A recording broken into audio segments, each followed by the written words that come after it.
Hello दोस्तों, आज हम बात करने वाले हैं करियर आफ्टर एलएलबी। जो भी एलएलबी स्टूडेंट है वो एलएलबी के बाद अपने करियर में क्या क्या कर सकते हैं, कौन से उनके पास ऑप्शंस अवेलेबल हैं, उसके रिलेटेड आज हम ये वीडियो बना रहे हैं। तो फर्स्ट हम डिस्कस करेंगे RBI grade be legal officer के बारे में। ये जो पोस्ट होती है लीगल ऑफिसर की वो आरबीआई में आती है, उसको बोलते हैं RBI grade be legal officer. तो उसमें एक स्टेज क्या रहता है एग्ज़ाम का, तो फर्स्ट रहेगा प्रीलिम्स, मेंस और इंटरव्यू।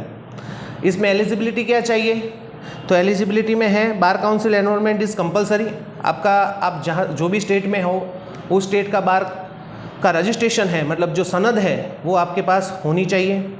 उसके बाद है 2 year of experience as an advocate और legal officer in bank, finance institutions और कंपनी और full time teacher in any university. यानी कि 2 साल का आपका एक्सपीरियंस कंपलसरी होना चाहिए एज एन एडवोकेट, या फिर लीगल ऑफिसर की आपकी ड्यूटी होनी चाहिए, आपकी वो जॉब होनी चाहिए, प्रीवियस जॉब बैंक में या कोई फाइनेंशियल इंस्टीट्यूट में और कोई कंपनी में, या फिर आप फुल टाइम टीचर होने चाहिए किसी यूनिवर्सिटी में। ठीक है, फिर इसका सिलेबस क्या रहेगा इस एग्ज़ाम का, तो सिलेबस की बात करें तो 2 पेपर रहते हैं इसके, पेपर 1 और पेपर 2। तो पेपर 1 की बात करूं तो फर्स्ट है GK, general knowledge of law. जो लॉ रिलेटेड जो जीके रहता है, जनरल नॉलेज रहता है, उसके रिलेटेड क्वेश्चन आएंगे। और उसके साथ ही constitution of India, administrative law, law of evidence, contract act, transfer of property act, इस तरह के एक्ट आपके इस सिलेबस में आएंगे जो पेपर 1 में आएंगे। उसके बाद है पेपर 2 इंग्लिश सब्जेक्ट, जो कॉम्प्रिहेंसिव बेस्ड क्वेश्चन होगा, जो इंग्लिश बेस्ड होगा वो कॉम्प्रिहेंसिव बेस्ड क्वेश्चन पेपर होगा। ठीक है, इसके बाद हम बात करेंगे दूसरे नंबर की पोस्ट, दूसरे नंबर की जॉब, उसका नाम है आईबीपीएस लॉ ऑफिसर एग्ज़ाम। तो आईबीपीएस लॉ ऑफिसर में 3 राउंड होंगे, प्रीलिम्स, मेंस और इंटरव्यू। तो प्रीलिम्स की बात करें तो question related to the English, logical reasoning, GK from banking industry. यानी कि आपके जो भी इंग्लिश रिलेटेड क्वेश्चन आएंगे, ग्रामर रिलेटेड क्वेश्चन आएंगे, लीगल रीजनिंग आएगा, जनरल नॉलेज के क्वेश्चंस आएंगे जो मोस्टली बैंकिंग रिलेटेड होंगे। उसके बाद है मेंस एग्जाम आएगी। मेंस एग्जाम में आपका जो भी पेपर्स होंगे वो डिस्क्रिप्टिव टाइप होंगे, मतलब कि आपको डिटेल्स में उसके आंसर देने होंगे। तो professional knowledge of the law subject, मतलब आपने लॉ में किया हुआ है अपना ग्रेजुएशन, तो आपको लॉ रिलेटेड पेपर आएंगे उसमें, और मेंस में आपको उसको आंसर देना है। उसके बाद होगा इंटरव्यू राउंड। तो ये 3 स्टेज है किसके लिए, IBPS law exam, law officer exam के लिए। उसके बाद 3rd नंबर की बात करें, जज एडवोकेट जनरल, जिसको शॉर्ट में कहा जाता है जैग। तो जज एडवोकेट जनरल, जिसको भी आर्मी में जाने का इंटरेस्ट हो, आर्मी में अपना करियर बनाना है आफ्टर एलएलबी, तो उनके लिए है। तो फर्स्ट ऑफ ऑल उसमें एज लिमिट कितनी है, तो 20 ईयर टू 27 ईयर। आपका फिजिकल स्टैंडर्ड आर इम्पोर्टेंट, आप फिजिकली फिट होने चाहिए।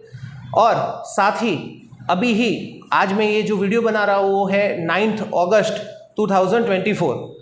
अभी इस डेट तक जैग की एडवर्टाइजमेंट आ गई है, तो आप अप्लाई भी कर सकते हैं उसके ऑफिशियल वेबसाइट पे जाके। जज एडवोकेट जनरल जो पोस्ट है उसके लिए आपको एलएलबी में 55% चाहिए मिनिमम।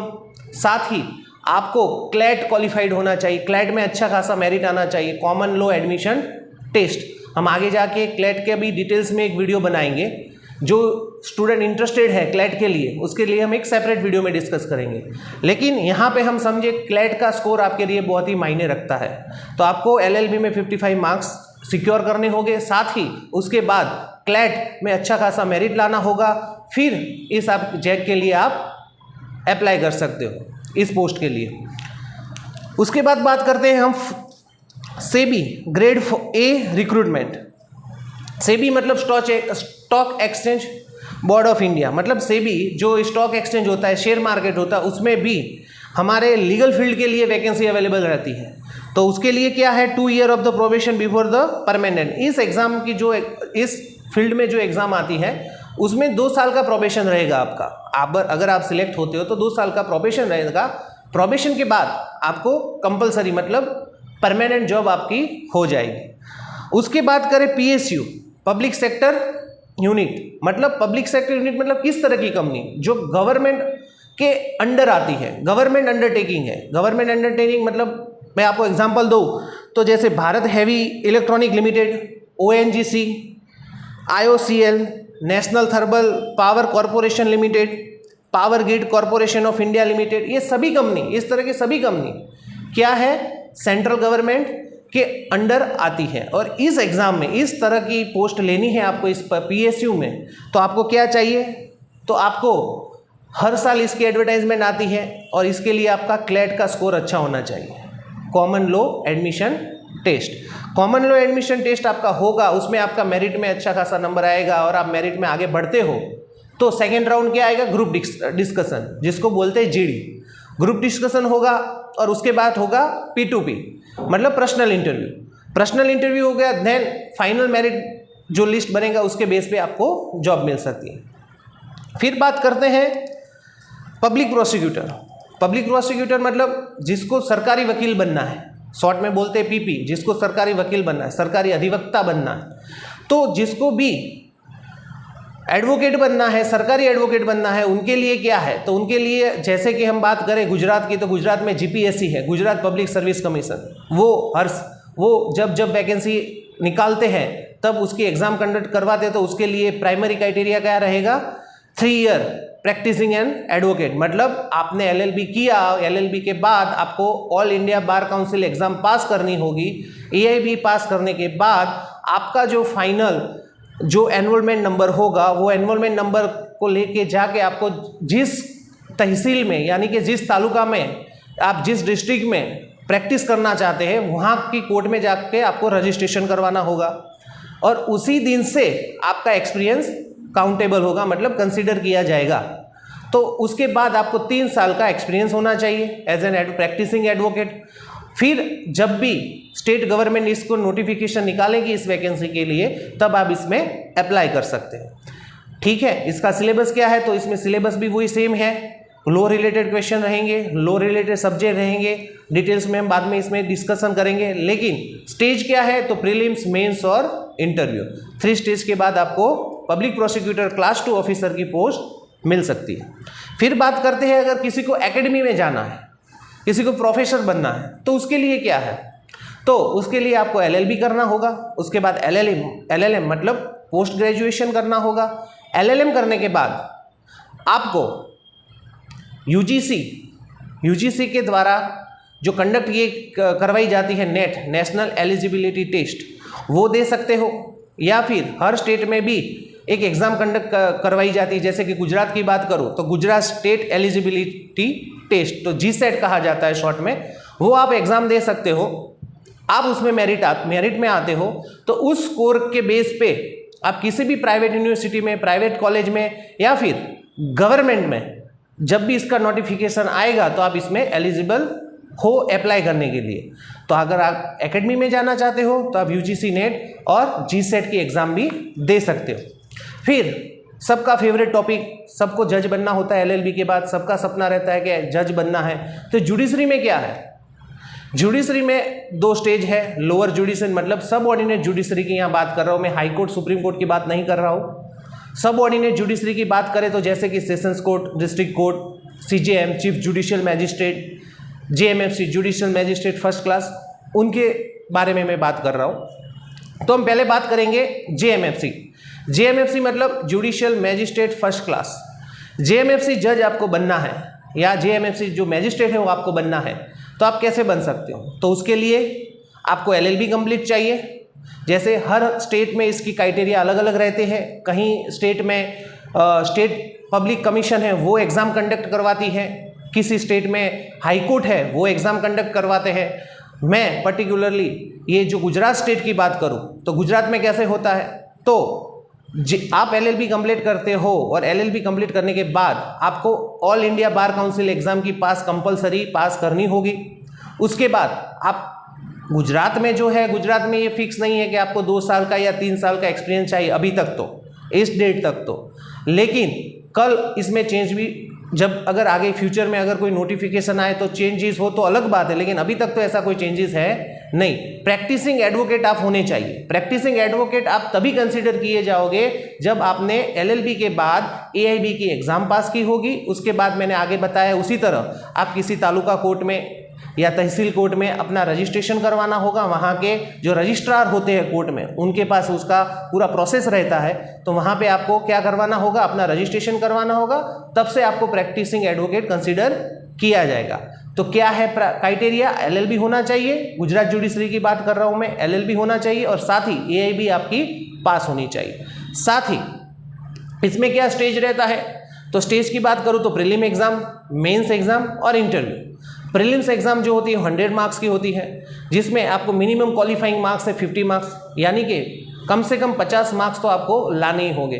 फिर मेंस की एग्जाम आती है, 2 पेपर होते हैं, सिविल पेपर और क्रिमिनल पेपर्स। उसके बाद इंटरव्यू राउंड होता है और मेंस एग्जाम और इंटरव्यू के एग्जाम का टोटल जो एग्जाम में आपने जो भी मार्क गेन किए होंगे उसका मेरिट बनेगा और उस मेरिट के आधार पे आपको जॉब मिलेगी।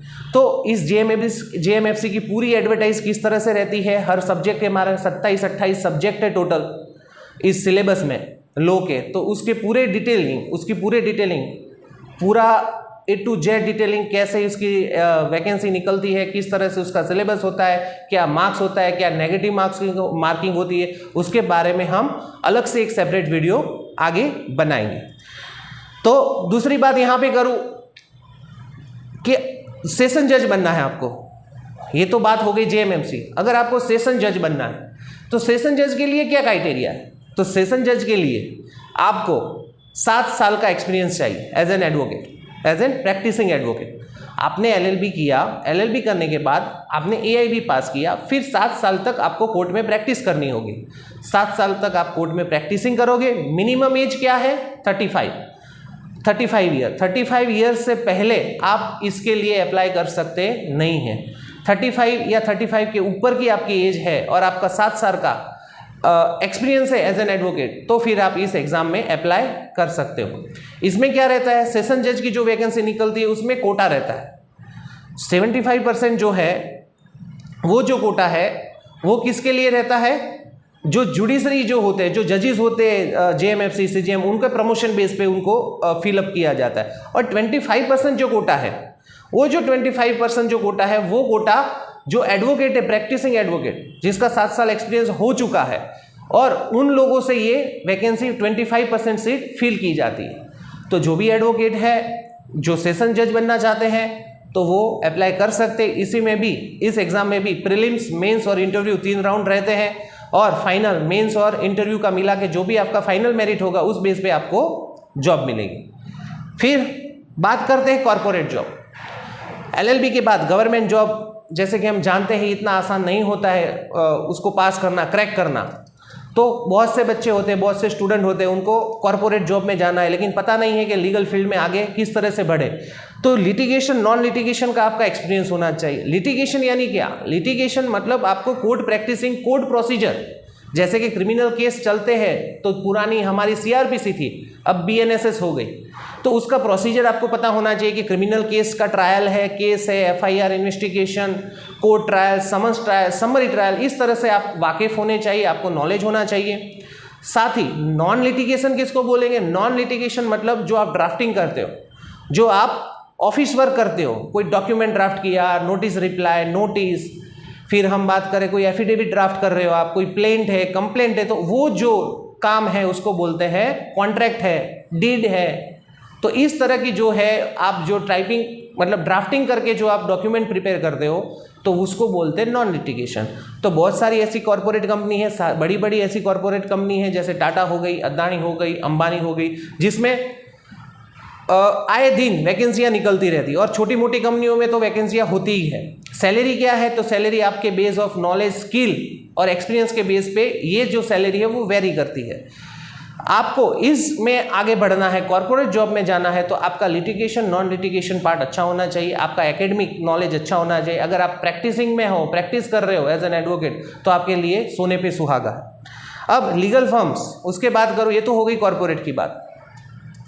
कॉर्पोरेट में जॉब कैसे मिलती है, जैसे कि प्राइवेट पोर्टल बहुत हो गए, जैसे naukri.com, इंडीड और इस तरह के जो प्लेटफॉर्म है, लिंक्डइन है, इस तरह के जो प्लेटफॉर्म है, आप उसमें अपनी प्रोफाइल बनाइए, रिज्यूमे ऐड कीजिए, उसके बाद जैसे जैसे जब जब जो जॉब निकलती है उसमें अप्लाई करते रहिए। उसमें क्या होता है, आपका जो रिज्यूम है वो शॉर्टलिस्ट होता है। कंपनी को अगर आपके रिज्यूम में दम लगता है और लगता है कि आप कैंडिडेट में कैलिबर है तो वो इंटरव्यू के लिए बुलाएंगे, इंटरव्यू राउंड होगा, इंटरव्यू राउंड होने के बाद आपको आपका इंटरव्यू अच्छा रहा तो आपको कॉर्पोरेट में अच्छी सैलरी के साथ जॉब मिल सकती है। फिर बात करते हैं लीगल फर्म। कुछ बच्चे ऐसे होते हैं जिसको लीगल फर्म में आगे काम, कुछ अच्छे खासे नामी लीगल फर्म है हमारे इंडिया में। जैसे बात करूँ Shardul Amarchand, Mangaldas and corporation, ANZ partners, Khaitan and corporation, Cyril Amarchand and Mangaldas, इस तरह के जो भी बड़े बड़े जो लीगल फर्म हैं। और बाकी इसके अलावा भी बहुत सारे लीगल फर्म हैं जहाँ पे पूरी एक एडवोकेट की टीम होती है, वो फर्म चलाती, जहाँ पे वो छोटे कोर्ट से लेके, मतलब सब ऑर्डिनेट कोर्ट से लेके हाई कोर्ट, बहुत से तो ऐसे हैं जो लोअर कोर्ट से लेके हाई कोर्ट, सुप्रीम कोर्ट तक भी काम करते हैं। आपको एक अच्छा खासा एक्सपोजर चाहिए काम के लिए, लिटिगेशन, नॉन लिटिगेशन, अपनी फील्ड का अच्छा खासा एक्सपोजर चाहिए और आपको ये काम सीखना है तो आप लीगल फर्म में भी अप्लाई कर सकते हो। तो दोस्तों आज का वीडियो यही था कि करियर आफ्टर LLB क्या क्या आप कर सकते हो। आगे भी हम इसी तरह के वीडियो बनाते रहेंगे जो आपके लाइफ में वैल्यू ऐड करेंगे और आपको आपके करियर में बहुत काम आएंगे। तो आपको हमारा कंटेंट अच्छा लगे तो चैनल को लाइक कीजिए, सब्सक्राइब कीजिए, शेयर कीजिए और कमेंट कीजिए। थैंक यू दोस्तों।